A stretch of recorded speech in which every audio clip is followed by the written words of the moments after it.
Welcome to the Slop Temple. We pray this video helps. In this video, I will show you how to make a mousse. First, gather all your ingredients, ensuring they are at the correct temperature. Next, prepare your base, which could be a rich chocolate mixture or a vibrant fruit puree. Then, whip your cream or egg whites until they reach soft or stiff peaks, depending on your recipe. Finally, carefully fold these light components into your base to create that signature airy texture. This process ensures a delightful dessert. Understanding your ingredients is key to a successful mousse. The primary flavoring, whether it's 100 grams of dark chocolate or 200 milliliters of fruit puree, dictates the dessert's character. Eggs, often just the yolks, contribute a luxurious richness and help emulsify the base.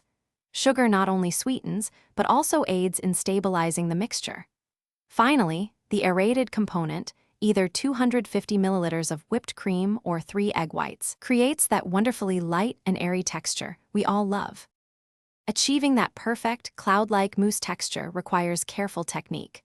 When working with eggs, temper your yolks by slowly adding a small amount of hot base mixture before combining fully, preventing them from cooking.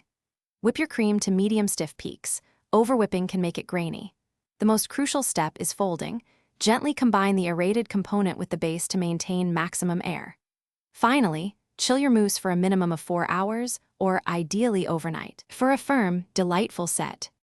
Even experienced bakers encounter mousse challenges, but they are easily overcome.